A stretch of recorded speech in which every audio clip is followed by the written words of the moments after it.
इथे वसमतचा भुयारी मार्ग सापडला होता.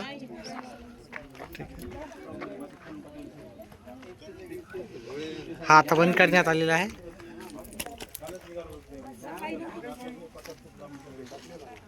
हा इथे होता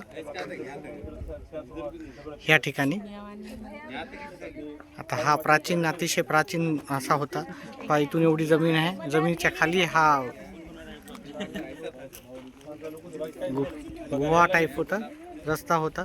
हा कुठे जाणार हे काय माहिती नाही. कुणी म्हणते हे गुप्त रस्ते होते, कारण हे पुराण वसमत असं आहे. पहा भरपूर असं उंच आहे आणि त्याच्या खाली हे जमिनीच्या खाली हे खाली इथं आहे, गुफा आहे. फार जुनं पाहायला येतात दूर दूरून, हे की नाही. खूप जुनं पाहायला येतात.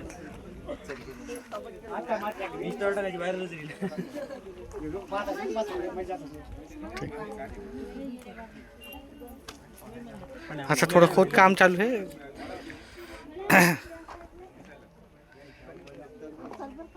ही तलाव आहे वसमतचं.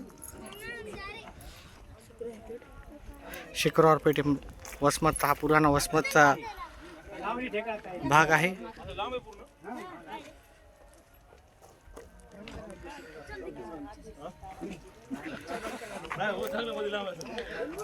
खोदकाम सुरू होतं.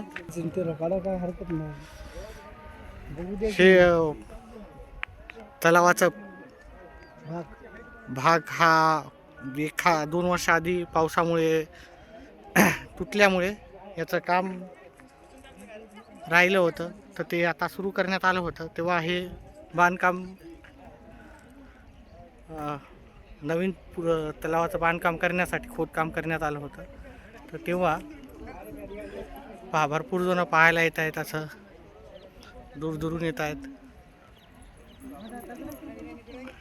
संपूर्ण वसमतचा ह्या कुतूहलाचा विषय झालेला आहे. पुरी कोटपर्यंत जाणार हे सुरंग ते माहीत नाही अजून. कुठपर्यंत जाईल हे असं काही माहीत नाही असं म्हणतायत.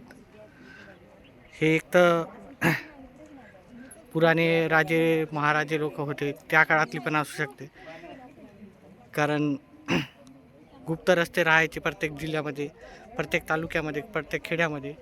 तसंच प्रत्येक किल्ल्याला राहायचा. तर हा किल्ल्यातून आलेला आहे एखाद्या, की गुप्तधन असेल असं पण असू शकते. तर हा प्राचीन आहे अतिशय, म्हणजे कुणालाही याची माहिती कल्पनाच नव्हती. आणि फार खाली आहे. पहा हे किती खाली आहे त्याची कल्पना आहे.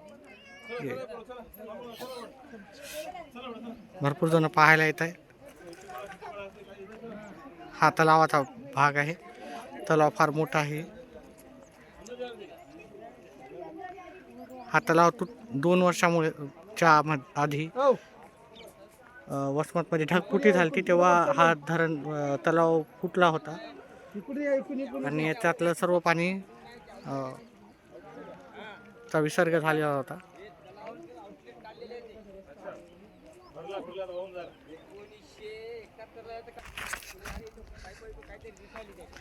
खोदकाम चालू आहे. असं भरपूर जण म्हणतात की असं सुरंग वगैरे काही नाही, काही जण म्हणतात सुरंग आहे.